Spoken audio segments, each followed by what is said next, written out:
Bonjour à tous. Eh bien, prenons un instant aujourd'hui pour lire et méditer un passage du livre du ciel de Luisa Picaretta. Au nom du Père qui m'a créé, du Fils qui m'a sauvé et du Saint-Esprit qui me sanctifie. Amen. Jésus, nous nous immergeons en toi, dans ton acte unique et éternel d'amour, dans ta divine volonté. Nous nous unissons à toi, nous nous identifions à toi, nous nous consumons en toi, nous fusionnons nos volontés dans la tienne, nous les fondons dans la tienne et comme tous les jours, Seigneur, eh bien nous t'appelons dans nos vies, nous t'appelons dans nos cœurs pour que tu t'y installes et que tu t'en occupes, Seigneur. Nous te les remettons, nos cœurs. Viens les nettoyer, les purifier, les embellir, les sanctifier. Seigneur, viens retirer de nos âmes tout ce qui est ni toi, ni de toi, ni pour toi, tout ce qui est laid, tout ce qui résulte de nos volontés propres, tout ce qui te déplaît. Arrache tout, Seigneur. Et s'il te plaît, recrée cet espace indispensable pour que ta divine volonté puisse être reine en nous, qu'elle puisse se déployer, qu'elle puisse agir et opérer librement à partir de chacune de nos humanités dont nous te faisons l'offrande une fois de plus aujourd'hui. Oui Seigneur, nous déposons à tes pieds nos émotions, nos désirs, nos affections. Nous déposons bien sûr notre volonté propre. Sers-toi de tout comme marchepied, comme fondation pour rétablir ton royaume. Oui Seigneur, nous voulons être des instruments entre tes mains. Aussi, travaille-nous à ta guise et vraiment donne-nous ce don de la vie dans la divine volonté. Que chacun de nos mouvements, que chacune de nos paroles puisse t'amener de la joie, Seigneur, que nous puissions par chacun de nos battements de cils, chacun de nos battements de cœur, eh bien t'apporter de la réparation, de la compensation d'amour pour tous nos frères et sœurs de tous les temps, de toutes les générations. Jésus, je te demande vraiment de nous remplir de toi, de nous remplir de ton Esprit Saint, de ton amour, de nous marquer de ton sceau divin. Viens continuer ta vie en nous, Seigneur, que nous puissions être comme d'autres toi, des humanités de surcroît pour toi. Aussi, nous te donnons nos mains. Viens investir nos actes de ta présence, divinise chacun de nos pas, chacun de nos regards, viens sanctifier toutes nos paroles, toutes nos respirations, toutes nos pensées, nos battements de cœur, que tout soit fait par toi, Jésus. Toi tu fais, tu es l'acteur et nous t'accompagnons, que tout soit fait pour ta gloire, celle de ton Père et celle de l'Esprit Saint, que nos vies soient des offrandes éternelles d'amour, de louange, de réparation pour toi, Seigneur, et que tout soit fait bien sûr immergé en toi, collé à toi, notre volonté fusionnée dans la tienne. Jésus, vraiment, nous voulons t'offrir à chacun de nos battements de cœur des milliards d'actes d'amour. Nous voulons qu'à chacun d'eux, tu puisses entendre toutes les paroles du Notre Père, que ta volonté soit faite, Seigneur, que ton règne vienne s'établir ici-bas, qu'à chacun d'eux, tu puisses te sentir aimé de tous tes enfants. Nous voulons également à chacun d'eux, te prendre dans les bras, t'embrasser au nom de tous les hommes, Seigneur, et toujours dans ta divine volonté avec cette portée intemporelle et universelle. Nous voulons également placer notre amour partout, sur chaque élément de la création. Nous voulons te dire, Jésus, que nous voyons ton amour. Vraiment, tu attends cette reconnaissance de ton amour. Tu nous en parles tellement et tous les jours, mais tu souffres de ce manque de réciprocité à ta tendresse. Alors, au nom de tout, Seigneur, sur chaque élément de la création, nous plaçons nos petits je t'aime et nous te demandons que s'établisse ton royaume sur chaque herbe, chaque plante, chaque arbre, chaque tronc, chaque arbuste, dans chaque molécule d'air, dans chaque particules de lumière, sur le soleil, ses rayons, ce que ces rayons vont toucher, les étoiles, leurs scintillements, dans l'immensité des cieux, sur chaque nuage, planète, galaxie, partout dans le ciel, partout dans chaque goutte d'eau, sur chaque insecte, bestiole, animal, chaque poisson, dans l'immensité des cieux, dans la force de la mer, dans la puissance du vent, partout Seigneur, dans chaque atome de terre, sur chaque semence, que ces semences vont produire dans les plaines, les vallées, les montagnes, sur chaque grain de sable, chaque caillou, chaque minéraux, chaque poussière. Nous voulons inonder la création d'amour pour toi Seigneur, en réponse à ton amour. Voilà, et que cela résonne éternellement, Seigneur. Nous voulons prêter vraiment notre bouche, notre voix à ces éléments créés pour que tu puisses entendre continuellement honneur et gloire à mon Créateur au nom de tous. Nous voulons également, Jésus, rappeler tout l'amour que tu as placé tout au long de ta vie sur la terre, dans chacun de tes actes. Voilà, nous voulons faire cette rapide ronde dans l'œuvre de la rédemption et te suivre, être avec toi, nous unir à toi à chaque instant depuis la seconde 1 de ton incarnation jusqu'à ta mort, Seigneur. Vraiment répéter tes prières, répéter tes réparations, reprendre tout ton amour à chaque instant, tous tes actes d'amour accomplis, les faire nôtres, ajouter nos je t'aime, ajouter nos actes personnels d'amour et tout réoffrir au Père pour lui demander que s'établisse sur la terre le royaume du divin fiat. Et nous voulons être près de toi, te prendre continuellement dans nos bras et vraiment, voilà, réparer et te consoler pour vraiment pour toutes les méchancetés humaines que tu reçois. Nous voulons également être près de ta maman à chaque instant, la prendre dans nos bras, la recouvrir de ton amour, de tes baisers, de tes caresses, de tes bénédictions et vraiment nous consacrer à son cœur immaculé, nous consacrer à ton sacré cœur, Jésus. Placer nos cœurs entre vos deux cœurs, c'est la meilleure place pour que nos cœurs s'alimentent continuellement de votre amour respectif, de votre vie, même de votre désir. Nous voulons également, tenir compagnie à l'Esprit Saint gémissant de solitude dans tous les sacrements. Nous voulons tenir compagnie à ta divine volonté, placer nos je t'aime, voilà, dans le sacrement de la réconciliation, de l'ordre, sacrement des malades, sacrement du baptême, sacrement de la confirmation et bien sûr le Saint-Sacrement, Jésus, où tu pleures de solitude, tu nous le dis, mais je refais ma journée eucharistique tout le temps dans ce sacrement et j'attends tellement de la compagnie, même si nous n'avons pas la possibilité d'aller physiquement t'adorer, l'intention suffit. Jésus, c'est moi, je suis près de toi, je suis avec toi dans tous les ciboires, dans tous les tabernacles, dans chaque hostie consacrée, je me trouve avec toi dans les mains de chaque prêtre qui te consacre. Je veux te recouvrir de ta splendeur à toi, de ta beauté, de tes harmonies, de ta pureté, Jésus. Je veux décomposer mon être comme le faisait Louisa en petits morceaux pour que continuellement il se prosterne devant toi et t'aime et te fasse réparation pour toutes les iniquités, toutes les méchancetés des hommes, tes enfants, Seigneur, qui ne veulent pas de toi. J'entends tout réparer, Seigneur, être toujours avec toi et vraiment inonder chaque sacrement de mon amour uni au tien pour toi, Seigneur. Voilà, et en parlant de toi qui te sens si souvent rejeté et qui sent bien que tes enfants n'ont pas envie de toi, tu souffres tellement de cela, toi qui veux nous inonder de grâce, de bénédiction, toi qui as pour nous les desseins les plus merveilleux, tu veux vraiment que chacun de nous puissions vivre la vie des bienheureux ici-bas sur la terre. Combien tu souffres de voir tes plans, mais vraiment réduits à rien, de voir que ta divine volonté est maltraitée, elle est rendue à l'état d'esclavage dans les cœurs des hommes parce qu'elle est rendue comme à l'état de servitude des volontés humaines. Elle est comme écrasée sous des décombres résultant de la volonté propre.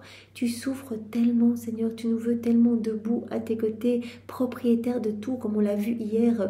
Voilà, par ses connaissances, il nous fait visiter toutes nos propriétés, ce que tu veux nous donner en fait. Tu nous séduis par toutes ces connaissances parce que tu veux tout nous donner. Tu nous veux dépositaire de tout, tu nous veux à tes côtés, tu veux nous revêtir du vêtement royal, de ce vêtement de lumière que portait Adam dans son état d'innocence, ce vêtement que tu portais après ta résurrection, vraiment ce vêtement splendide de lumière, tu veux nous en revêtir et ce vêtement est constitué, comme tu nous l'as expliqué dans un des passages, d'autant de petits miroirs et dans chaque miroir tu es représenté. Chaque miroir en fait c'est un acte que l'on fait dans la divine volonté, donc vraiment on se revêtit de plus en plus de ce vêtement de lumière au plus nous agissons dans la divine volonté en union avec Jésus, que nous laissons de plus en plus de place à la divine volonté. Alors, un passage qui m'a beaucoup touchée dans le tome 6, voilà un passage que j'ai lu hier, je vous le partage. Donc, c'est à la date du 6 mars 1903. Et donc, Jésus nous fait part justement de cette souffrance d'être rejeté de tous ses enfants. Après avoir beaucoup peiné, Jésus béni se faisait voir à l'intérieur de moi-même, donc c'est Louisa qui parle, me disant « Veux-tu que nous allions voir si les créatures veulent de moi ?» Viens, on va faire un tour, je vais te montrer que personne ne veut de moi, que je souffre vraiment d'être rejetée partout. Et moi, bien sûr qu'elles voudront de toi, toi étant l'être le plus aimable, qui oserait ne pas vouloir de toi? Louisa, elle aime tellement Jésus qu'elle ne peut pas concevoir que quelqu'un n'aime pas Jésus. Et lui, allons, viens, et ensuite tu verras ce qu'elles feront.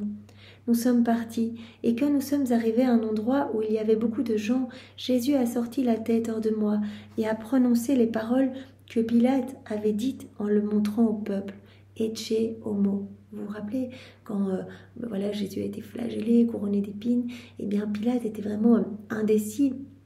Il ne voulait pas condamner Jésus, et en même temps il ne voulait pas perdre son poste important, donc il s'est dit je vais demander au peuple et peut-être que le peuple aura pitié, donc il a présenté Jésus mais défiguré, vraiment en sang, mais tous ses os sortaient, etc. Il a dit voici l'homme, est-ce que vous voulez sa condamnation? Et tout le monde a crié mais crucifie-le, crucifie-le. Et Jésus nous dit aujourd'hui il dit à Louisa regarde, et c'est la même chose aujourd'hui, on va faire le tour des hommes et tu vas voir que aujourd'hui, eh bien je reprenons ces paroles ecce homo pour voir si les hommes vont m'accueillir. Et que tous, en fait, me rejettent et reprenons ce crucifie-le. Mais avec haine et férocité, comme les Juifs qui demandaient vraiment la crucifixion de Jésus. Alors Jésus fait la distinction dans les heures de la Passion, ceux qui ont demandé la crucifixion, eh bien parce que par cette crucifixion, par la mort de Jésus, toutes les âmes allaient être sauvées. Donc par amour pour Jésus, en demandant eh bien d'être crucifiés avec Jésus. Et puis tous les autres, voilà, tous ceux qui déchaînaient devant Pilate ont demandé la crucifixion par haine. Et ont signé, eh bien, par cette méchanceté, la perte de leur propre âme. Voilà, en disant, mais que ton sang retombe sur nous et sur nos enfants. Donc, ils ont appelé sur eux-mêmes, eh bien, la malédiction quelque part. Et donc, Jésus dit à Louisa, regarde, aujourd'hui, c'est pareil. Regarde, on va faire le tour et tu vas voir que tout le monde va me rejeter encore. Voilà, Jésus sortit la tête hors de moi et a prononcé les paroles que Pilate avait dites en le montrant au peuple, ecce homo. Et je comprenais que ces paroles demandaient s'ils voulaient que le Seigneur règne comme leur roi et qu'il domine en leur cœur, leur esprit et leur œuvre. Et ils ont répondu, ôtez-le, nous ne le voulons pas, crucifie-le plutôt qu'à ce que soit totalement détruite, jusqu'à ce que soit totalement détruite sa mémoire. Ce que les Juifs ont prononcé, on le prononce encore aujourd'hui. Jésus est chassé des écoles, des communautés, des cours, des tribunaux. Personne ne le veut. Les églises sont vides. Et donc finalement, c'est pour cela que nous sommes appelés à réparer, à offrir nos vies pour être tout le temps près de Jésus, nous unir tout le temps à lui pour le consoler. À chaque acte que l'on fait dans la divine volonté, c'est un petit baume consolateur qu'on met eh bien, sur le cœur de Jésus. Et à chaque acte, on érige une muraille de lumière un peu plus haute, permettant eh bien, à Jésus d'être protégé de toutes ces offenses. Il a dit, c'est comme si tu érigeais un coussin de lumière autour de moi et donc les offenses m'atteignent moins en fait. Et je peux regarder le monde et les créatures à travers toute la lumière qui émane de ton âme. Cette lumière divine, quand on fait les actes dans la divine volonté, ce n'est pas notre lumière, bien sûr. On n'est pas capable de créer de la lumière tout seul. C'est la lumière de Dieu. Par notre, oui, en fait, notre petit fiat, on se plonge dans cette mer de lumière et on crée ces vagues de lumière qui débordent de notre humanité. Et cette lumière va vraiment couvrir la laideur du péché, va recouvrir eh bien, tout ce qu'il y a de vilain, etc. Donc cette lumière se répand. Mais donc Jésus a besoin d'âmes qui s'offrent. Parce qu'il dit, regarde, ça recommence aujourd'hui. Je dis, est-ce que vous voulez de moi? Et tous d'un seul cœur eh bien, me rejettent et prononcent à nouveau, crucifie-le, nous ne voulons pas de lui. Crucifie-le plutôt jusqu'à ce que soit totalement détruite sa mémoire. Combien de fois se répètent ces scènes? C'est pourquoi le Seigneur a dit à tous, voici l'homme. Après avoir dit cela, un murmure s'éleva, un tumulte qui disait, je ne le veux pas pour mon roi, je veux la richesse. Un autre, le plaisir. Donc on renouvelle quand on préfère les choses du monde, qu'on préfère la richesse, voilà, qu'on a nos idoles, que ce soit voilà, des chanteurs, des joueurs de foot ou que sais-je, des sportifs qu'on idolâtre et on s'exalte pour ces choses du monde. Eh bien, on chasse à nouveau Jésus. Nous ne le voulons pas. Je ne le veux pas pour mon roi, je veux la richesse. Un autre a dit, je veux le plaisir. Un autre, je ne le veux pas, je préfère les honneurs. Celui-ci a dit, je préfère la dignité. Et celui-là, tant d'autres choses. Avec dégoût, j'écoutais ces voix. Et le Seigneur m'a dit, tu as entendu ? Comme aucun ne me veut, et pourtant ce n'est rien. Tournons-nous maintenant vers le monde religieux et voyons si eux, ils veulent de moi, eux que j'ai choisi, ces âmes, voilà qui me sont consacrées, à qui j'ai donné tant de grâce pour qu'elles passent leur temps à rester près de moi, à m'aimer, à me consoler, à me faire aimer de mes enfants. Alors je me suis retrouvée au milieu des prêtres, des évêques, des religieux, des personnes pieuses. Et Jésus, avec une voix sonore, a répété « Voici l'homme, je suis là, est-ce que vous voulez de moi ?»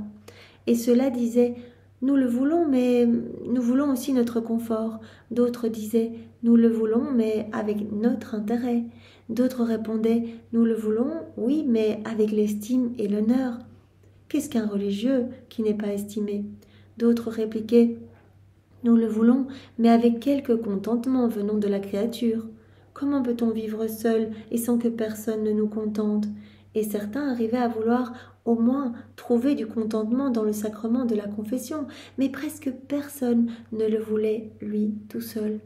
Faire tout uniquement pour Jésus, pas pour une gloire personnelle, pas pour être reconnu de ses paroissiens, etc. Juste pour Jésus, pour l'aimer, pour lui ramener des âmes. Jésus dit, Louise a dit, personne ne le voulait lui seul, personne ne voulait seulement Jésus. Il y en avait même quelques-uns qui ne se préoccupaient pas du tout de Jésus-Christ. C'est pourquoi, tout affligé, Jésus m'a dit, « Ma fille, retirons-nous, tu as vu comment aucun ne veut de moi. Ou tout au plus, s'ils me veulent, c'est associé à quelque chose qui leur plaît. Je ne me contente pas de cela, parce que régner véritablement, c'est régner seul. Jésus veut régner seul. Il ne veut pas partager la place avec des choses futiles du monde. Il veut prendre toute la place en nous. Et c'est seulement quand on lui aura laissé toute la place qu'il va nous transformer en profondeur. Il veut que nous nous vidions de tout, de nos misères. Juste en donnant nos oui, c'est Jésus qui va s'occuper de ce travail de purification. Mais il veut vraiment que nous lui donnions nos oui jusqu'au point où nous allons être complètement dépouillés de tout, vidés de tout, pour qu'il puisse nous remplir de sa lumière, de sa splendeur, des choses du ciel. À chaque fois qu'on fait des actes dans la divine volonté, un acte, Jésus retire une mauvaise herbe de notre âme et il place à la place quelque chose du ciel, quelque chose de splendide. À chaque fois, il y a une nouvelle création dans notre âme. Donc c'est vraiment important, accepter vraiment de se laisser travailler par Jésus et ce dépouillement profond. D'ailleurs, une des principales choses qu'il nous donne au tout début, vraiment cette grâce qu'il va nous donner, c'est le détachement des choses du monde. Et vraiment, je pense que c'est un petit peu la même chose pour tout le monde. Voilà, petit à petit, on va sentir que les choses du monde n'ont plus cette emprise sur nous, qu'en fait, finalement, ce que l'on faisait précédemment, peut-être on était attaché à faire du shopping, ou peut-être aller au restaurant souvent, ou beaucoup voyager, cela va perdre en importance au profit des choses du ciel. Notre âme va avoir soif de se plonger davantage dans les écrits du ciel, soif de grandir en intimité avec Jésus. Donc ça, c'est un premier cadeau que Jésus nous donne, vraiment ce détachement. Et puis petit à petit, bien sûr, notre âme se transforme complètement jusqu'à acquérir le tempérament même de Jésus. Donc petit à petit, une paix va s'établir dans notre âme, une maîtrise de nous-mêmes, comme Jésus nous en a beaucoup parlé, etc. Une patience, une douceur, et petit à petit, la sainte indifférence pour tout, en fait. Vraiment, on ne réagira plus si quelqu'un nous critique. C'est pas grave, on ne doit plaire qu'à Jésus. En fait, nos yeux vont rester petit à petit uniquement fixés sur Jésus, sur les choses du ciel. Bien, Jésus, nous avons vraiment envie de te consoler, de t'offrir tout ce que nous sommes et notre vie pour réparer pour tous les hommes qui ne t'aiment pas, réparer pour tous les blasphèmes, tous les actes sacrilèges. Nous voulons vraiment que tu te serves de nous. Nous n'avons que cette vie pour t'aimer, que notre vie ne soit pas un cumul de moments perdus, en fait. Nous voulons qu'à chaque instant, nous puissions t'aimer au nom de tous et te glorifier. Alors, s'il te plaît, donne-nous ce don de la vie dans la divine volonté. Il n'y a que dans la divine volonté qu'on peut te donner une joie complète, une adoration complète, un amour parfait. Dans la divine volonté, on donne Dieu à Dieu. On n'est pas capable, avec nos petites prières humaines, faites humainement, de donner une joie parfaite à Dieu. Voilà, comme les saints jusqu'à Louisa, par leur vertu, Jésus l'a dit, ils sont comme des petites étoiles. Oui, ils m'ont apporté un petit peu de plaisir, mais avec une portée limitée. Tandis que dans la divine volonté, chaque acte, on crée des soleils, chaque acte, des milliers d'âmes sont sauvées, etc. Donc, on amène vraiment beaucoup de gloire à la Trinité. On peut même apporter beaucoup de gloire aux saints et aux bienheureux à chaque acte que l'on fait. On ajoute un surcroît de gloire à leur gloire. savons bien que quand ils arrivent dans le ciel, eh bien, quelque part, il y a un statu quo de leur mérite. Ils ne peuvent normalement plus rien accumuler de plus comme mérite, mais nous pouvons, par exemple, en réactualisant leurs actes, eh bien, leur offrir une gloire nouvelle, une gloire accidentelle. On peut également, par exemple, en leur offrant tous les fruits des souffrances de Jésus et de Marie, eh bien, leur offrir vraiment une gloire parfaite. On peut refaire toute leur vie dans la divine volonté à tous ces saints, ces bienheureux. On peut également leur offrir toutes les saintes messes. On peut leur offrir tous les actes d'amour accomplis par Marie et Jésus lors de leur passage sur la terre.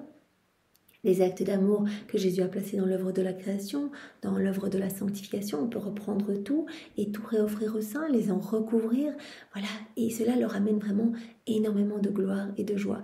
Donc c'est vraiment important parce que dans la divine volonté, Jésus fait tellement de choses à partir de notre humanité et tout nous appartient, on peut se servir, on peut aller prendre les attributs de Jésus, les placer dans tous les cœurs, donc vous imaginez... tous vont recevoir quelque chose à chaque acte que l'on fait, à chaque ronde que l'on fait, etc. Suivant bien sûr l'ouverture de cœur. Bien sûr, si une âme ne veut rien recevoir et qu'elle est hermétique aux grâces, eh bien elle ne recevra malheureusement rien. Mais pour autant qu'il y ait une petite ouverture, tout ce que l'on va faire dans la divine volonté aura cette portée pour toutes les âmes. Et Jésus a dit, tous les bienfaits que j'octroie, tous les biens que je donne, eh bien, résultent des actes accomplis dans la divine volonté. Je fais tout par le truchement des âmes vivant dans la divine volonté. Donc, vous imaginez comme c'est beau et comme on peut apporter de la consolation. D'ailleurs, Jésus parle des âmes vivant dans la divine volonté comme d'autres mamans pour lui. Quand il dit à Louisa, ma maman, viens, console-moi. Une maman, elle fait quoi? Elle prend dans les bras, elle rassure, elle donne à manger, elle abreuve son enfant. Eh bien, nous pouvons devenir des mamans pour Jésus. Nous pouvons le nourrir, nous devenons hosties vivantes pour Jésus, lui qui a tellement faim de nos âmes. Nous pouvons l'abreuver, lui qui a tellement soif de notre salut en réparant pour tous nos frères et sœurs, etc. Des âmes qui vont revenir à lui, à l'appel, à chaque acte que nous allons faire. Nous pensons ces plaies, en fait. Nous les apaisons par chaque acte que l'on fait. Et vraiment, notre âme devient un tabernacle vivant pour sa divine volonté, un palais céleste, un sanctuaire. Voilà tous ces mots qu'il utilise au fil des connaissances qu'il nous donne. Devient un doux lieu de repos parce que Jésus peut enfin se reposer. Il n'est jamais au repos dans un cœur qui vit dans sa volonté propre. Il n'est pas au repos parce qu'il essaye continuellement de nous toucher, en fait, de vraiment de nous ensevelir d'amour pour que nous répondions à son amour. Et donc il dit, mais je suis dans cette inlassable fatigue d'attendre mes enfants. J'attends une miette d'attention, une miette d'amour que je ne reçois pas. Tandis que dans l'âme qui vit dans ma divine volonté, je me repose, c'est magnifique. En fait, je peux lui faire confiance, je prends mes quartiers dans son cœur et je sais qu'en fait, elle souhaite la même chose que moi. Et donc vraiment, mon empire s'étend de plus en plus dans cette âme et je me repose aussi dans mes créations, puisqu'à chaque fois qu'elle agit dans la divine volonté, eh bien, il y a une nouvelle création dans son cœur et vraiment, je me repose dans ma parole créatrice, le fiat créateur que je prononce sur son âme à chaque fois. C'est tellement beau. Donc vraiment, Seigneur, nous t'offrons nos vies et vraiment fais de nous ce qui te plaira. Maintenant, Jésus, je te demande vraiment la grâce de nous disposer, chacun pour accueillir ce que tu vas nous donner aujourd'hui. Chaque vérité est si importante, chaque vérité vaut plus que toute la création. Alors nous ne voulons pas passer à côté, nous voulons digérer vraiment tous ces mots bénis comme des gorgées de vie, des gorgées de lumière et vraiment laisser notre âme se transformer, littéralement, se transformer. Vraiment, ces vérités vont parfumer notre âme, vont l'embaumer et vont nous pousser, vont nous donner vraiment cet élan de mettre en pratique. Jésus, c'est toi qui nous séduis, tu nous l'as dit hier, tu places ce capital de connaissance dans l'âme qui te donne son oui. En fait, vraiment, tu travailles son cœur à travers ces connaissances. Et tu fais de ces connaissances comme des dispositions pour établir plus en profondeur ton royaume, pour établir mieux ton royaume, pour établir ton armée céleste dans cette âme. Et vraiment, chaque connaissance, tu nous l'as dit hier, est comme un aimant. Donc l'âme va vraiment avoir soif en fait de la mettre en pratique, de t'appeler en fait à chaque instant. Alors merci Seigneur, viens nous envelopper de ta lumière, donne-nous ta compréhension, ta sagesse, vraiment que nous puissions nous délecter de ce trésor que tu nous donnes aujourd'hui. Et que nos vies puissent vraiment te plaire, Seigneur. Jésus, parle maintenant à travers ma bouche, envoie sur chacun de nous ton Esprit Saint, que ce moment fait en union avec toi puisse avoir des retombées dans tous les cœurs.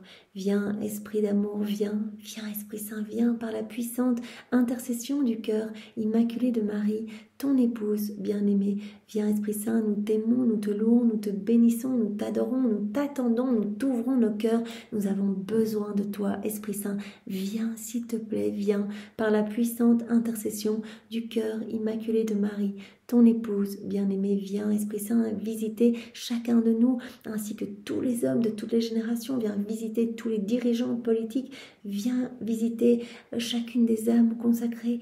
Viens, Esprit Saint, viens, Esprit de paix, viens nous visiter, viens par la puissante intercession du cœur immaculé de Marie, ton épouse bien-aimée. Alors le passage que nous allons voir ensemble est celui du 12 janvier 1932. Nous sommes dans le volume 30 toujours et c'est notre sœur Louisa qui parle.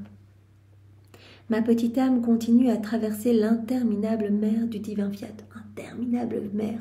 On n'en voit pas les limites, il n'y a pas de limite. Jésus a dit, mais prends autant que tu veux. Tout ce que tu prendras, ce ne sera qu'une petite goutte comparée à l'immensité. Et en plus, à chaque fois que tu prends, eh bien, ça se renouvelle. Donc, il n'y a pas de fin. Et donc, Louisa, elle est en train de nager dans cette mer de lumière.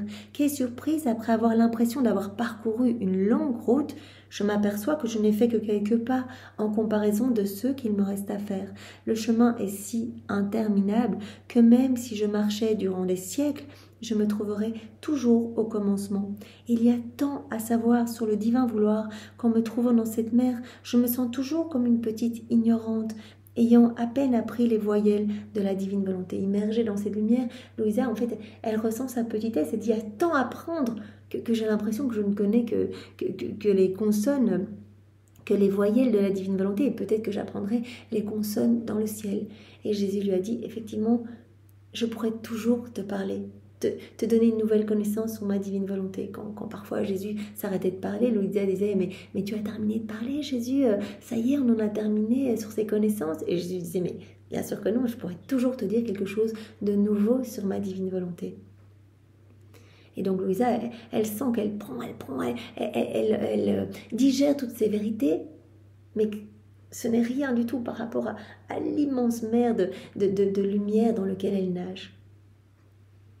Et j'espère atteindre immédiatement, j'espère atteindre vite cette céleste patrie pour continuer à apprendre sur la divine volonté, pour avoir la divine science, la divine connaissance, tout connaître sur la divine volonté, mais surtout parce que Louisa, elle souffre ici-bas, elle souffre de l'absence de Jésus, elle souffre quand elle ne voit pas l'humanité de Jésus, et c'est vraiment une souffrance, un martyre d'ordre divin, comme lui a dit Jésus, c'est un martyre que Jésus en fait a ressenti. Tout ce que Jésus a fait sur la terre est toujours en acte de se donner, donc Jésus a ressenti continuellement et ressent.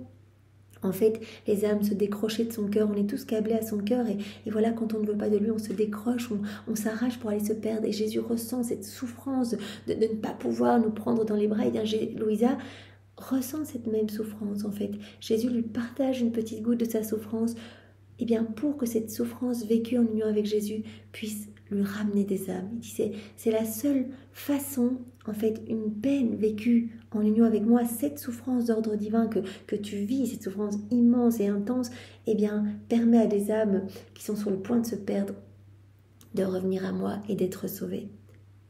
Donc Louisa, elle a envie d'arriver rapidement au ciel. Oh, comme je voudrais pouvoir inspirer la pitié du ciel pour mettre fin à mon long exil. Et souvent dans les écrits du ciel, en tout cas dans les premiers volumes, il me semble, eh bien Louisa, quand elle faisait ses rondes, ou peut-être même un peu plus tard dans les volumes, eh bien elle faisait parler chaque élément de la création, comme Jésus lui a appris de le faire. Et elle disait, où es-tu Jésus, je te cherche dans le soleil, je te cherche partout. Donc elle venait placer ces petites paroles de reviens Jésus partout. Et elle savait que dans la divine volonté, tout ce que l'on fait se répercute en écho. Cela va se couler partout. La divine volonté est à l'œuvre, c'est-à-dire partout. Donc on dit Jésus, je t'aime dans ta divine volonté. C'est je t'aime, en écho absolument partout. Et donc là, elle disait Jésus, je t'aime, reviens, reviens. Et elle plaçait cela dans la mer, dans le vent, dans le soleil, dans le scintillement des étoiles, etc. Partout. Donc vraiment, comme je voudrais pouvoir inspirer la pitié du ciel pour mettre fin à mon long exil. Elle a tellement envie d'être tout le temps avec Jésus. Mais après tout, fiat, fiat, fiat. Donc ça c'est très beau. Malgré cette souffrance, malgré cette envie qu'elle a d'aller dans le ciel, elle prononce son fiat. Que ta volonté soit faite, Seigneur, je te fais confiance. Toi, tu me connais mieux que personne et tu veux le meilleur pour moi. J'ai cette mission que tu m'as donnée. Louisa, elle a cette mission de former le royaume de la divine volonté en union avec Jésus, d'être la dépositaire de toutes les connaissances irrelatives. Et elle dit, voilà, malgré ce que je ressens, malgré mes peines, fiat, que ta volonté soit faite. Mon toujours aimable Jésus, par compassion pour moi, me serra dans ses bras et me dit « Ma bienheureuse fille, courage, ne t'afflige pas tant pour le moment. Je veux que ton ciel soit ma divine volonté. » N'aspire pas après le ciel tout de suite. Pour le moment, tu as ton travail à faire. Et je veux que ton ciel soit ma divine volonté. Que tu vives la vie du ciel ici-bas, en laissant ma divine volonté pleinement à l'œuvre en toi. C'est ce que Jésus veut pour chacun de nous, voilà, qu'on soit heureux et qu'on ait déjà cette vie des saints ici, qu'on ressente cette joie céleste, tous ces bonheurs divins, toutes ces béatitudes. Il veut tout nous donner déjà ici-bas. Elle sera, ma divine volonté, ta céleste patrie sur la terre. Il ne manquera pas de te réjouir et de te donner également les joies pures d'en haut. Si tu t'abandonnes, Jésus nous dit à nous, Louisa est à ce 4e niveau de vie, donc elle est déjà totalement immergée dedans, mais pour nous qui en sommes au début, eh bien si on s'abandonne, qu'on essaye vraiment d'être persévérant, constant dans nos actes, Jésus nous demande vraiment cette continuité, parce que chaque acte vient alimenter, chaque acte est vraiment une nourriture pour la vie de la divine volonté en nous. Donc cette vie grandit en nous, acte après acte, cette vie d'amour, cette vie de lumière, cette vie du divin vouloir en nous. Donc c'est très important qu'on soit dans cette constance. Donc Jésus dit, si tu es constante, et je t'y aiderai, parce que cela va devenir de plus en plus facile, cela va devenir comme une autre nature pour toi, une deuxième nature, comme tu respires, au plus tu vas faire des actes, au plus tu vas être appelé à en faire d'autres, au plus tu vas accueillir une vérité, au plus ton cœur va être disposé à en accueillir d'autres, en comprendre une autre. Un bien attire un autre bien, entraîne un autre bien, une connaissance entraîne une nouvelle connaissance à accueillir, etc. Donc, tu vas petit à petit, à force d'actes, eh bien, vraiment recréer un paradis dans ton âme. Tu vas vraiment connaître la joie la plus pure, en fait. Là où elle règne, là où ma divine volonté règne, ma volonté a le pouvoir de faire usage de bien des modes pour donner de nouvelles surprises de joie et de satisfaction, afin que l'âme l'âme qui la possède puisse avoir son paradis sur la terre. Jésus dit, on va utiliser des stratagèmes, on va utiliser bien des modes pour donner à chaque fois de nouvelles joies, de nouvelles surprises à l'âme vivante dans la divine volonté pour qu'elle puisse vraiment avoir son paradis ici-bas sur la terre, que ma divine volonté soit son paradis ici-bas. Elle exerce, ma divine volonté, sa domination qui s'étend dans l'esprit, dans les paroles, dans le cœur et l'être tout entier de la créature, même dans le plus petit mouvement. Nous sommes appelés à cela, laisser la divine volonté avoir cette pleine domination sur chacun de nos mouvements, chacun de nos regards, chacun de nos pas, chacune de nos paroles, etc. Même la circulation de notre sang, le petit mouvement interne, nos battements de cœur, etc. Oh, que sa domination est douce. Elle est domination et vie, domination et force, domination et lumière qui disperse les ténèbres. Au plus cette vie de lumière va croître en nous, eh bien, au plus nous allons être purifiés. Jésus l'a dit, j'opérerai cette purification. Donc vos passions vont disparaître, vont mourir, vos mauvais penchants, vos vices, etc. Cette lumière va venir tout purifier. Et donc vous allez de plus en plus grandir à ma ressemblance. Donc cette lumière va disperser les ténèbres dans l'âme. Elle enlève les barrières qui peuvent empêcher le bien et son règne met les ennemis en fuite. Voilà, chaque acte que l'on va faire dans la divine volonté, on va fermer des portes qui auraient pu nous ramener dans notre volonté humaine, ces voies de malheur, ces voies de misère, comme Jésus en parlait dans un autre passage. Et au contraire, on va ouvrir d'autres portes pour qu'on soit continuellement sous ces douches de lumière, ces douches de bien céleste, de bienfaits, etc. Et on met les ennemis en fuite. Rappelons-nous ce qu'on a dit juste précédemment, cette palissade de lumière que l'on érige acte après acte. dans les bras de Jésus, dans sa divine volonté, on est collé à Jésus, uni à Jésus, notre volonté fusionnée dans la sienne, et acte après acte, cette palissade grandit, et donc les démons sont contraints de s'éloigner, il y a trop de lumière qui va rayonner notre personne, et donc les démons ont horreur de cette lumière, ont horreur de la divine volonté, et donc ils ont peur de cette lumière divine, cette lumière de Dieu en nous, et donc sont contraints de s'éloigner. Donc toute cette lumière va mettre en fuite les ennemis, comme nous dit Jésus ici. Bref, la créature se sent portée par la domination de la divine volonté, et sous son règne, la créature reste maîtresse d'elle-même, cette pleine maîtrise de soi, cette paix qui s'installe. Elle reste maîtresse de ses actes. Chaque acte, on redonne notre oui, et de la divine volonté elle-même, qui bien qu'elle domine et règne, est d'une suavité, d'une force et d'une douceur telle qu'elle s'unit à la créature et veut que les deux règnent ensemble. Jésus dit, il n'y a plus de je, il n'y a plus de tu, il n'y a plus que des nous dans la divine volonté. Jésus agit, nous on l'accompagne, il nous veut à ses côtés. Parce que son règne est pacifique, ma volonté donne à tous les actes de la créature le baiser de paix. Ce baiser suave et doux captive la volonté humaine dans la volonté divine, et elles étendent ensemble leur règne pour former le royaume divin dans les profondeurs de l'âme. Ce baiser de paix qui est donné, et ensemble, notre volonté fusionnée dans celle de Dieu, acte après acte, les frontières du royaume s'élargissent, le royaume de la divine volonté, bien sûr, s'élargissent dans notre âme. On forme ce royaume divin dans les profondeurs de notre âme. Jésus forme cela en nous. Il n'existe rien de plus beau, de plus cher, de plus grand et de plus saint que de sentir la domination de ma volonté couler dans tous tes actes. Ce plein empire, la divine volonté souveraine, c'est ce qui se passe dans la création, ce que nous voyons extérieurement, ce ne sont que des petits voiles cachant la divine volonté à l'œuvre, cachant, comme dit Jésus, cette reine qui est à l'œuvre partout. Et dans l'être tout entier de la créature, je pourrais dire que le ciel vient en second, après le règne de ma volonté au cœur de la créature. Paradis dans le ciel vient en second, après ce ciel, ce paradis qui est créé dans cette âme. Cette âme qui est encore en chemin, parce que dans les saints, ma volonté n'a plus rien à ajouter. Il ne lui reste plus qu'à les féliciter éternellement. Dans les saints, comme nous l'avons dit précédemment, ils arrivent dans le ciel et directement, en fait, il est établi, tout ce qu'ils ont fait, tout leur mérite, il y a ce statu quo. Ils ne peuvent pas accomplir de nouveaux actes, avoir de nouveaux mérites, etc. Tandis que sur la terre, l'âme possède cet acte croissant, et donc continuellement, par nos actes, nous alimentons cette vie divine en nous. Et Jésus, à chaque fois, dilate notre âme pour nous donner plus, etc. Et vraiment, nous grandissons jour après jour, acte après acte, dans cette sainteté divine. Mais dans le ciel, tout est acquis, tout appartient à Dieu. Les saints, les bienheureux sont félicités pour ce qu'ils ont fait, ils se trouvent devant ce trône de l'Éternel, ils accueillent toutes ces béatitudes, ils sont nourris, etc. Mais nous pouvons devenir nous-mêmes des sources de béatitude. Arriver avec les mérites du travail de Jésus en nous. Jésus a dit, mais quand vous allez arriver dans le ciel, je ne vais pas vous mettre devant moi comme les saints et les bienheureux, mais je vous voudrais unis à moi dans ma gloire. Vous serez les plus belles pierres précieuses de mon trône, les plus beaux joyaux de mon trône. Et vous allez être vous-même des sources de fontaines de lumière pour tout le ciel. Et tout ce que vous allez avoir acquis comme mérite sur la terre, vous allez voir, chaque acte fait dans la divine volonté crée un soleil. Vous allez voir, tous ces soleils sont en dépôt dans ma divine volonté quand vous allez arriver dans le ciel, comme maman Marie quand elle est arrivée dans le ciel était inondé de soleil. Eh bien, chaque acte que l'on fait, nous aussi, forme un soleil divin, éternel, avec des rayonnements et des rayons qui touchent continuellement les âmes.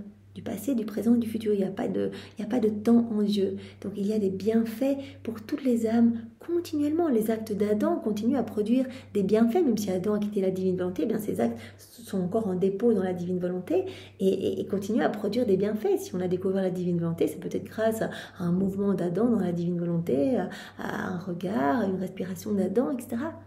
Donc il y a vraiment cet acte croissant. Nous avons cet acte croissant et nous pouvons recevoir toujours plus, accueillir toujours plus, faire grandir toujours plus cette vie de lumière en nous.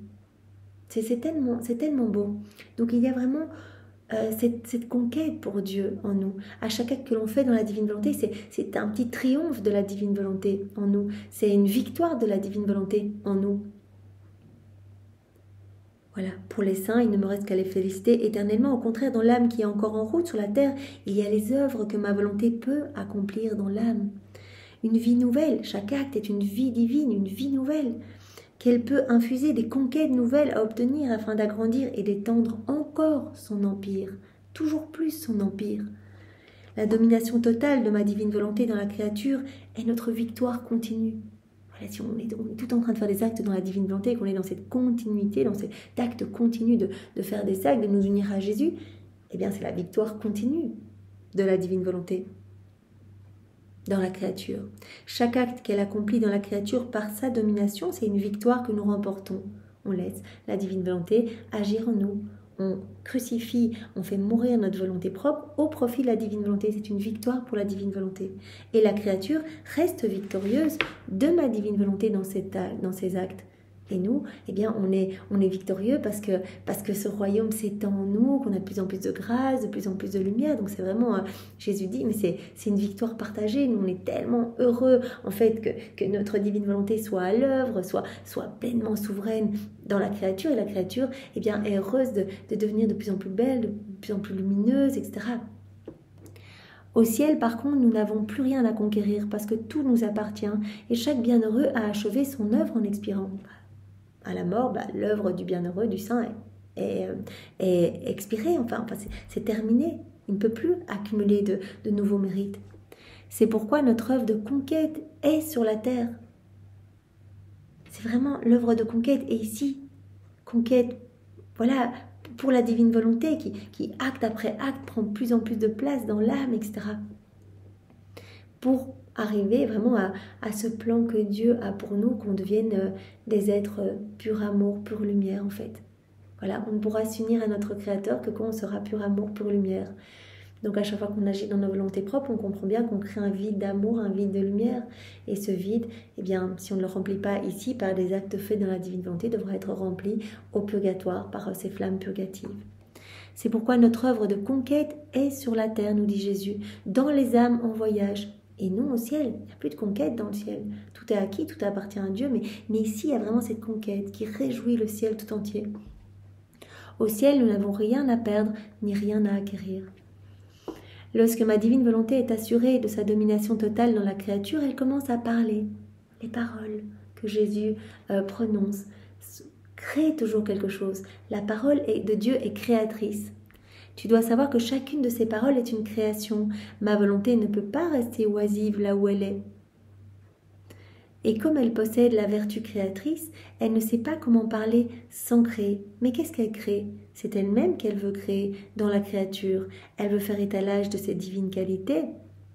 Et elle le fait parole après parole, presque comme je l'ai fait dans la création de l'univers, où je n'ai pas dit seulement une parole, mais autant de paroles qu'il y avait de choses distinctes que je voulais créer. Voilà, Jésus nous dit, il y a à chaque fois une parole qui est prononcée. Alors, bon, Louisa a été vraiment travaillée, etc. Jésus lui a donné toutes ses connaissances, voilà, qui sont comme autant de création pour son âme. Il y a quelque chose qui s'opère quand on accueille une connaissance, quelque chose qui s'opère dans notre âme. Mais quand nous faisons nos actes dans la divine volonté, Jésus prononce aussi une parole sur notre âme. Il prononce ce fiat créateur. Et il y a, eh bien, une nouvelle floraison, nouvelle beauté, nouvelle sainteté dans notre âme. Une nouvelle création qui nous embellit. Qu'est-ce qu'elle veut créer? C'est elle-même qu'elle crée. La divine volonté se crée elle-même dans l'âme. Elle veut faire l'étalage de ses divines qualités et elle le fait parole après parole, presque comme je l'ai fait dans la création de l'univers. Tout l'univers a été créé en 6 fiat, l'homme y compris. Eh bien, acte après acte, Jésus prononce son fiat créateur sur notre âme. Voilà, où je n'ai pas dit une seule parole, un seul fiat pour faire tout l'univers, mais autant de paroles qu'il y avait de choses distinctes que je voulais créer. L'âme nous coûte plus que l'univers tout entier, et lorsque ma volonté est assurée de son règne, elle n'épargne pas ses paroles. Et lorsqu'elle reçoit l'acte de sa parole créatrice, ma volonté agrandit la capacité de la créature et la prépare à d'autres actes. on fait un acte dans la divine volonté, Jésus prononce un fiat sur notre âme, il y a une nouvelle création, mais tellement sublime, on n'a pas idée de ce qui est créé, un nouveau soleil, mais vraiment quelque chose de magnifique, au point tel que tous les saints, les bienheureux viennent regarder ce qui a été créé dans l'âme. Ils sont subjugués par tant de beauté. Et Jésus agrandit la capacité de la créature, dilate son cœur pour lui donner toujours plus, pour la préparer à d'autres actes, à d'autres créations. De sorte que ma volonté parle et crée la lumière, elle parle et crée la douceur, elle parle et crée la force d'âme divine. Petit à petit, on acquiert ce tempérament de Jésus. Elle parle et crée son jour de paix, elle parle et crée ses connaissances. Et chacune de ces paroles est porteuse de la création du bien qu'elle possède et révèle. C'est très beau ça. Chacune de ces paroles est porteuse de la création du bien qu'elle possède et révèle. Que l'on fasse un acte, il y a cette parole créatrice sur notre âme, que l'on se plonge dans la divine volonté, qu'on digère une connaissance, on va recevoir quelque chose, il y aura une nouvelle création dans notre âme. De sorte que ma volonté donc parle et crée la lumière, etc. Sa parole se fait annonciatrice du bien qu'elle veut créer dans l'âme. La parole de Jésus se fait annonciatrice du bien que Dieu veut nous donner. Voilà, quand on se plonge dans les écrits du ciel, toutes ces connaissances, eh bien, il y a quelque chose qui se crée en nous. Et ces paroles, ces connaissances se font annonciatrices du bien que Dieu veut nous donner, que Dieu veut créer dans notre âme. On le sait, Jésus, il ne fait pas que nous parler de choses voilà, qu'on n'aura jamais. Si on lit ces écrits du ciel, Jésus nous donne en même temps. Il nous met dans notre cœur la semence de ce qu'il veut nous donner. Il nous parle de l'humilité. Il nous place cette semence en nous, qu'elle soit alimentée et que vraiment nous puissions accueillir ce cadeau. Il nous parle de l'obéissance, il nous parle de la pureté de l'intention, il nous parle du détachement des choses du monde. Il nous donne en même temps. Dès qu'il nous parle, quelque chose se crée en nous, il nous donne quelque chose. Qui pourra te dire la valeur que possède une seule parole de ma divine volonté? Et combien de ciel, de mer, de richesses, quelle variété de beauté elle dispose dans la créature fortunée qui possède sa source, sa douce et heureuse domination. Voilà, donc quand on fait nos actes, nos rondes, qu'on répare, etc., il y a aussi cette parole qui est prononcée en nous, ce fiat créateur en nous, quelque chose se crée. Quand on se plonge dans les écrits du ciel comme nous le faisons tous les jours, eh bien, il se passe quelque chose dans notre âme. Jésus crée quelque chose pour nous transformer en profondeur et vraiment nous pousser à mettre en pratique davantage.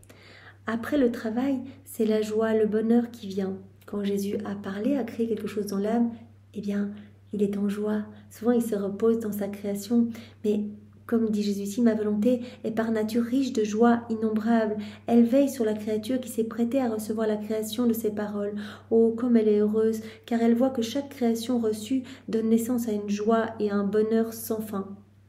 Chaque création vraiment amène plus de lumière dans l'âme, plus de joie, plus de bonheur, vraiment des joies qui s'installent, qui s'ancrent profondément. Et elle passe alors du mode parole, la divine volonté, eh bien passe du mode de la parole créatrice au mode félicitation. Donc après avoir créé des choses magnifiques dans notre âme, eh bien la divine volonté en fait va passer au mode où elle va se reposer dans sa création et elle va nous féliciter.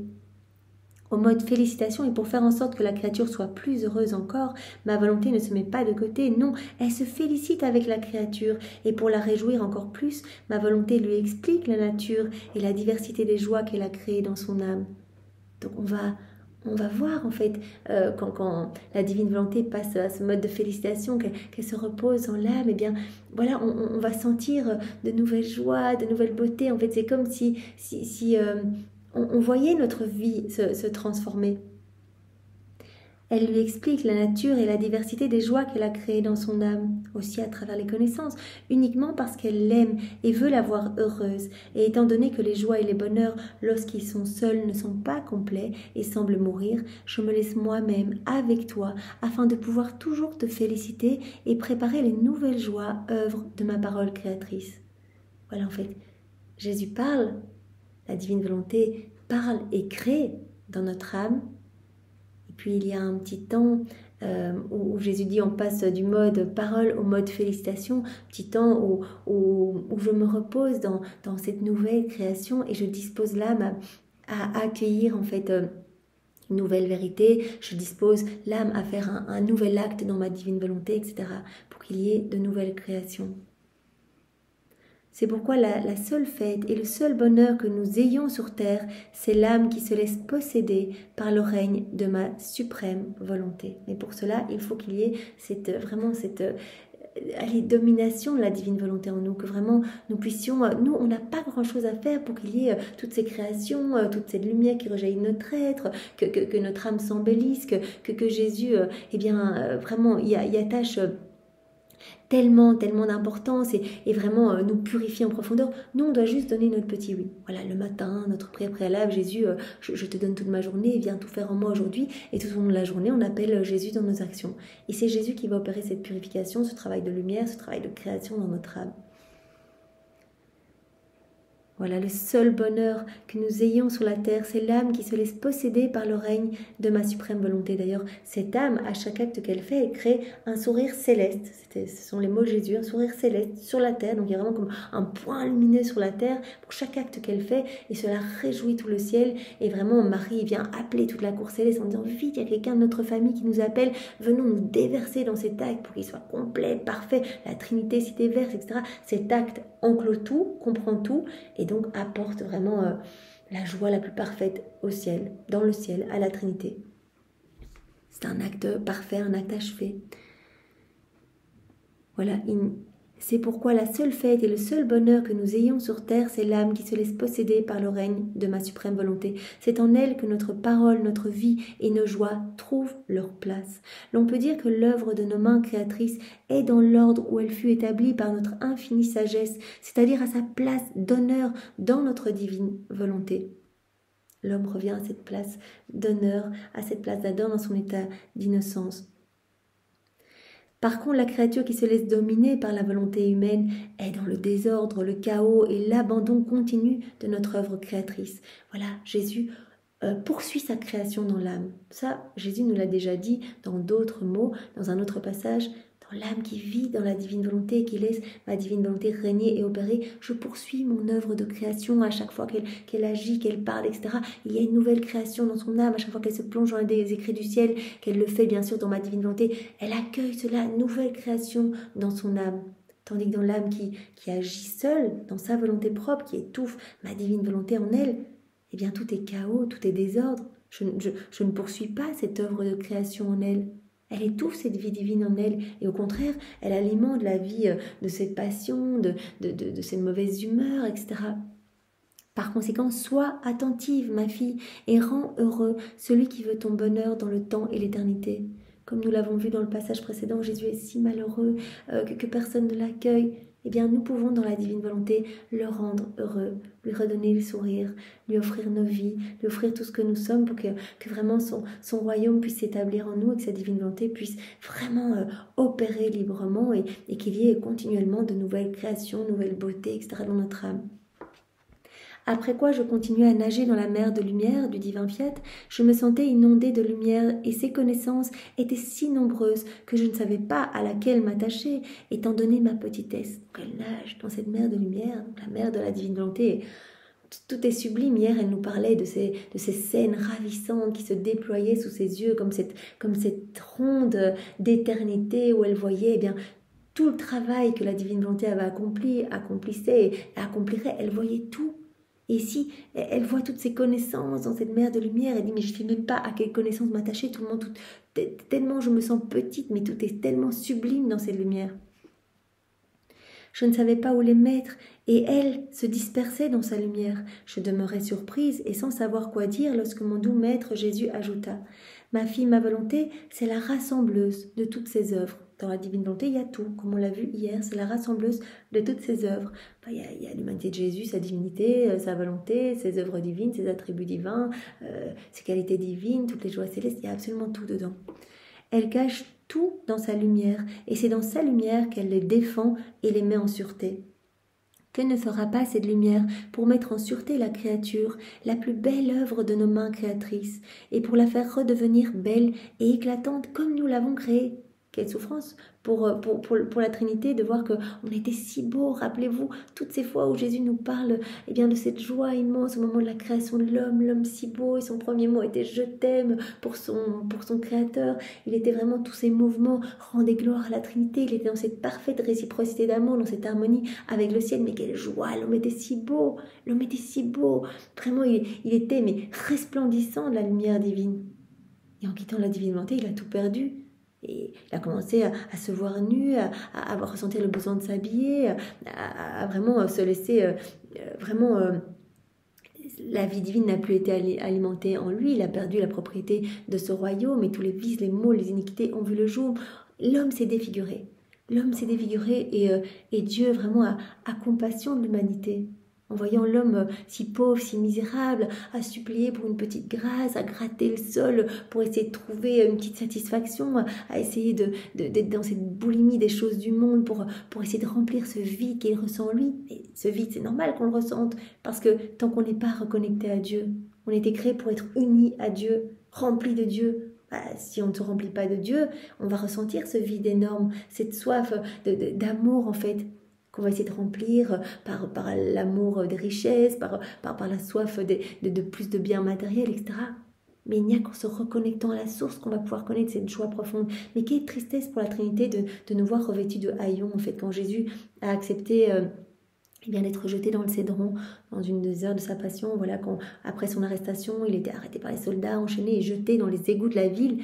Il a accepté cela pour en fait nous montrer à quel point nous sommes immergés dans cette puanteur en fait, résultant de notre volonté humaine, quand on ne laisse pas la divine volonté travailler en nous.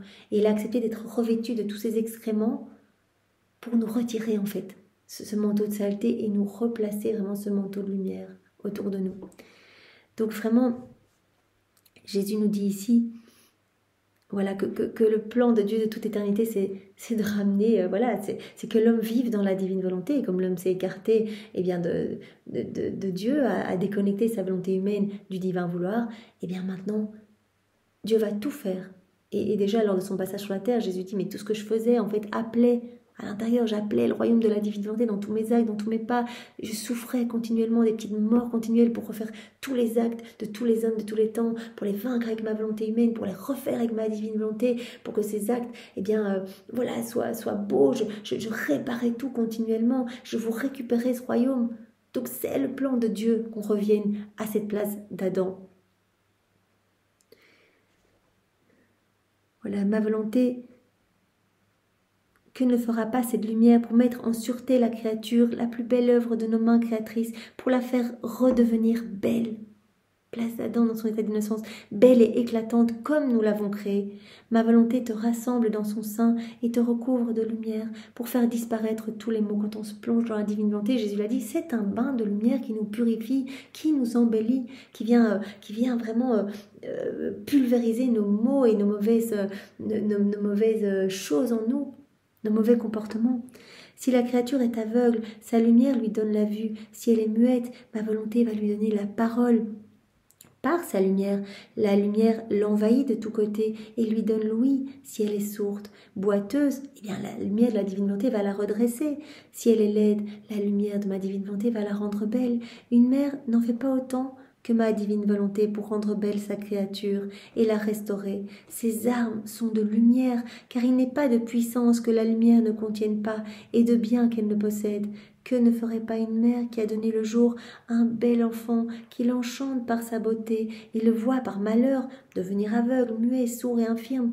Une maman qui aura un bel enfant magnifique, en bonne santé, joyeux, etc.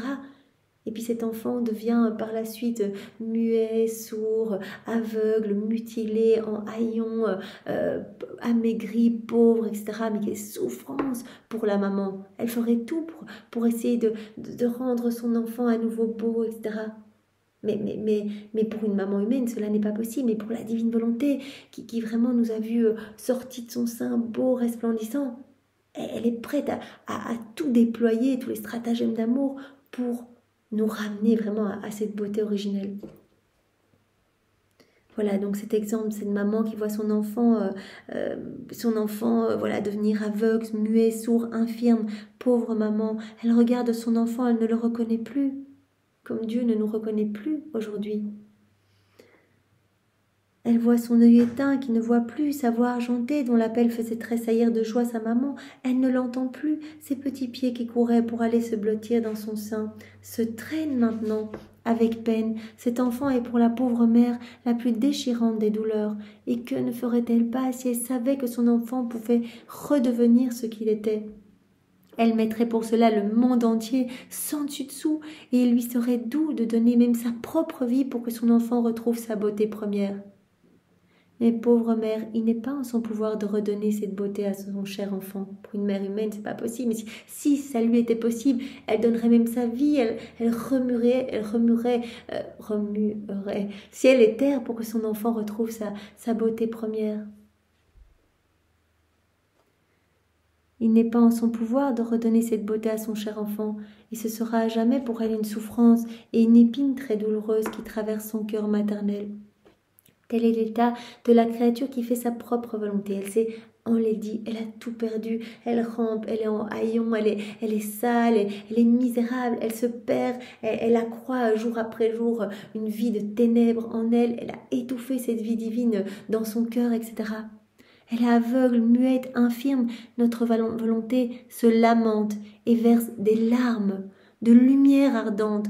Mais ce qu'une mère ne peut pas faire pour son enfant infirme, une mère humaine, ma divine volonté, elle en a le pouvoir.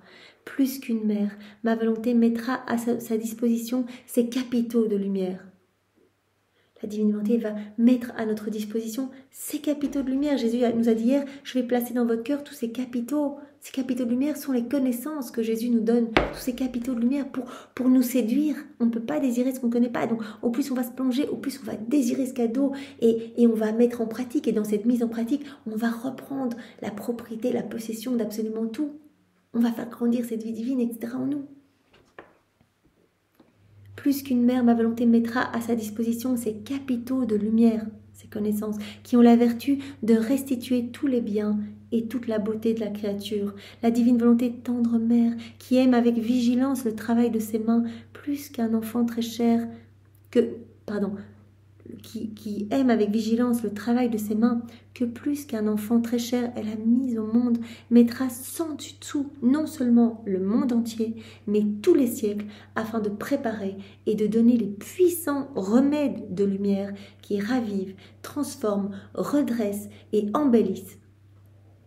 Tous les remèdes sont là maintenant. Non seulement on a, si on est malade, etc., on a tous les remèdes, les fruits de la rédemption, mais aussi toutes ces connaissances. Voilà, on se dispose à accueillir et on accueille ces connaissances vraiment pour que notre âme s'embellisse. Voilà, donc ma divine volonté va mettre sans dessous le monde entier, tous les siècles, afin de préparer et de donner les puissants remèdes de lumière qui ravivent, transforment, redressent et embellissent. Et elle s'arrêtera lorsqu'elle verra dans son sein maternel, belle comme à sa naissance, l'œuvre de ses mains créatrices, qui la paiera de ses nombreuses souffrances et fera sa joie pour l'éternité. Voilà. Donc, la divine volonté mettra tout en dessous, les siècles, etc., mettra tout à notre disposition, tous les puissants remèdes de lumière, etc., toutes ces connaissances, et essaiera, mais par tous les moyens, de nous toucher. Donc, si nous nous offrons au Seigneur, il nous utilisera comme instrument pour faire connaître la divine volonté, etc., parce que tout est mis en place pour que ce royaume puisse se rétablir sur la terre et que l'homme puisse à nouveau être heureux, que l'homme puisse à nouveau être propriétaire de tout, que l'homme puisse à nouveau reprendre sa place de fils et de fille de Dieu. Toutes ces connaissances sur ma volonté ne sont-elles pas des remèdes ? Voilà, tout ce passage-ci, mais Jésus nous montre la beauté de ces connaissances, tout ce que cela opère en nous. Cette création à chaque nouvelle connaissance, puisqu'il y a vraiment cette parole qui crée en nous et qui nous pousse à mettre en pratique pour de nouvelles créations, de nouvelles beautés, etc. Ces connaissances sur ma volonté ne sont-elles pas des remèdes de lumière, des remèdes pour te mettre debout et te donner cette soif de t'unir à moi? Chacune de mes manifestations et chaque parole que je te dis, c'est une force dont j'entoure la faiblesse de la volonté humaine. C'est une nourriture que je prépare. Et Jésus nous dit dans un autre passage, chaque nouvelle vérité, c'est comme un nouveau chemin, une nouvelle voie, un nouvel accès, une nouvelle porte pour accéder plus facilement au royaume de ma volonté. C'est une force. Chaque nouvelle manifestation que je te donne, chaque nouvelle vérité, chaque parole, c'est une force dont j'entoure la faiblesse de la volonté humaine. C'est une nourriture que je prépare, un appât. Un appât. Jésus nous séduit par ces vérités. Une saveur, une lumière pour lui faire retrouver la vision perdue. On est devenu aveugle. C'est ça Jésus quand il guérissait des aveugles lors de son passage sur la terre. Il nous guérissait de nos aveuglements maintenant, résultant de nos volontés humaines. Quand il guérissait des lépreux, il nous guérissait de nos lèpres. Il nous voyait à travers les siècles, de la lèpre résultant de notre volonté humaine. Quand il guérissait des paralysés, il nous guérissait de nos paralysies. Quand il multipliait les pains et les poissons, il multipliait les grâces en abondance pour que vraiment nous puissions accueillir ce don de la vie dans la divine volonté. Quand il calmait les tempêtes, etc., il calmait les tempêtes de nos passions, de nos volontés propres. Vous voyez tout ce que Jésus a fait sur la terre intérieurement, tout le travail de tout ce qu'a opéré sa divinité dans son humanité. On n'en avait pas connaissance, donc c'est vraiment un trésor que nous pouvons découvrir dans les écrits du ciel. Et donc Jésus aspire à ce royaume. Tout est là maintenant, nous avons tous les remèdes. Tout est devant nous, toutes ces connaissances sont là, se présentent à nous. Nous avons la chance de les avoir entre nos mains. Maintenant, plongeons-y nous. Et Jésus dit à chaque fois que tu vas te plonger dans mes vérités, eh bien en fait, même si tu lis et relis la même vérité, cela martèle ton âme. Et vraiment, ton âme est comme un fer dur. Et à force de la marteler, eh bien, il y a des étincelles. En fait, elle va devenir plus malléable. Et je vais pouvoir en faire ce que je veux. Voyez l'importance de ces connaissances? Chaque nouvelle vérité, c'est une nouvelle force dont j'entoure la faiblesse de la volonté humaine. C'est une nourriture que je prépare, un appât, une saveur, une lumière pour lui faire retrouver la vision perdue. Et j'ai envie de dire, l'ouïe perdue, tous nos sens, en fait, sont complètement encombrés, sont obstrués par notre volonté humaine.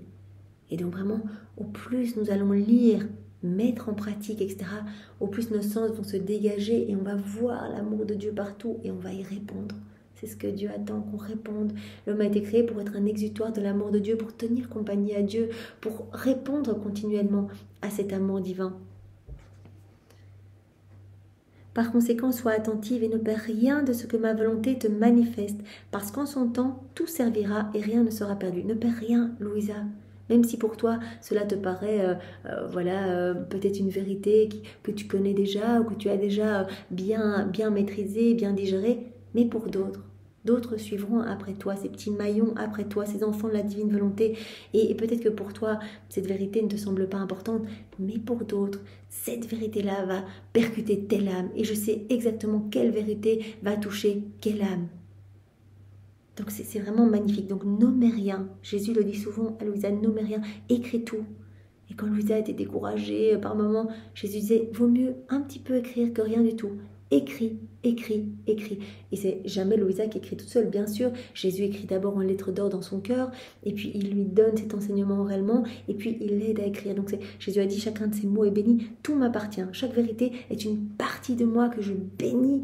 Et Jésus montrait tous les livres du ciel sur un petit autel dans une église, et il y avait des prêtres autour qui vraiment se plongeaient dans ces écrits et étaient totalement transfigurés. Parce que ces écrits vont renouveler vraiment toute l'église, vont transfigurer toute l'église. Donc il dit à Louisa, nommez rien, c'est vraiment, tout est important et tout va servir vraiment à de nouvelles créations dans les âmes et d'appât pour les pousser à mettre en pratique. Voilà. Sois attentive, ne perds rien de ce que ma volonté te manifeste, parce qu'en son temps, tout servira et rien ne sera perdu. Est-ce que tu crois que ma volonté ne tient pas le compte, ne serait-ce que d'une seule parole qu'elle te dit? Tout est compté, chaque parole qui est sortie de ma bouche est comptée. Je tiens le compte de tout ce que je t'ai dit et je veux que tout soit là, bien écrit. Tout est compté et rien n'est perdu. Et si dans ton âme, elle a formé son siège pour y déposer ses vérités, Louisa, c'est la dépositaire de toutes ces vérités sur la divine volonté. Même si le siège premier les garde en réserve en lui-même, tout est en dépôt dans la divine volonté, dans ce siège premier. comme le plus grand trésor lui appartenant, de telle sorte que si tu disperses une manifestation ou une parole qui lui appartient, l'original est déjà conservé en elle-même, dans la divine volonté, en dépôt. Car tout ce qui concerne ma divine volonté, c'est d'une valeur infinie, et l'infini n'est pas et ne peut pas être sujet à la dispersion. Je me pose la question par rapport à ces écrits qui ont été perdus, ces vérités qui ont été perdues. Vous vous rappelez, il y a je ne sais plus dans quel volume, voilà, dans tous ces transferts, les écrits voilà, de Corato à Messina, etc., eh bien, il y a, il me semble, 2 volumes qui ont été perdus. Alors, est-ce que Jésus a redonné ces vérités là après à Louisa ?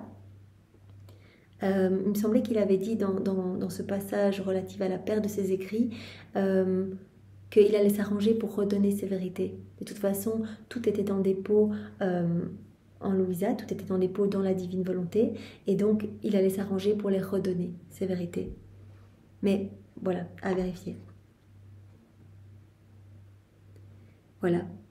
L'infini n'est pas et ne peut pas être sujet à la dispersion.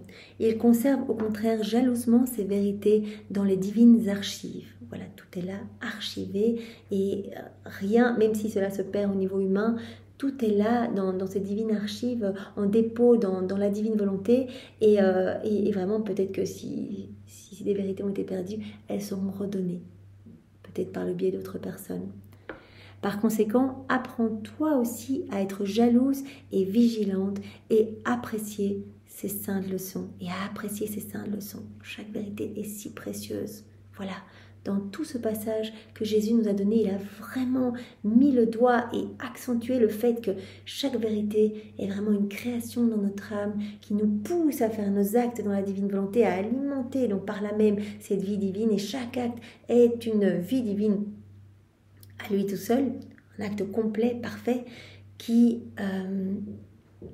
crée aussi quelque chose dans notre âme, puisqu'à chaque acte, il y a également ce fiat créateur dans notre âme. Donc c'est tellement beau Seigneur, vraiment, donne-nous cette grâce de pouvoir jusqu'à notre dernier souffle lire en boucle ces écrits, vraiment, voilà, de pouvoir recevoir toujours plus, à chaque fois qu'on relit. Je ne sais pas vous, mais moi, chaque fois que je relis une vérité, eh bien, je reçois quelque chose que peut-être, ou peut-être j'étais passée à côté. Je reçois toujours quelque chose quand je relis. Voilà, on sent vraiment que le Seigneur travaille notre âme au fur et à mesure des connaissances que l'on digère et que l'on met en pratique, bien sûr. Merci Seigneur. Et bien pour te remercier, nous t'offrons tout l'amour de ta maman. Nous te remercions avec ses remerciements à elle et nous te recouvrons de l'amour du Père et de l'amour de l'Esprit Saint, de l'amour trinitaire. Et nous voulons, voilà, comme tu nous en as parlé il y a quelques jours, eh bien réactualiser tous les actes d'amour de tous les saints de tous les temps. Nous voulons refaire dans ta divine volonté pour t'apporter une gloire nouvelle, Seigneur, pour ces actes. Merci Jésus, sois loué, béni et glorifié au nom de tous. Au nom du Père et du Fils et du Saint-Esprit. Amen. Bonne journée à tous, soyez tous bénis. Au revoir.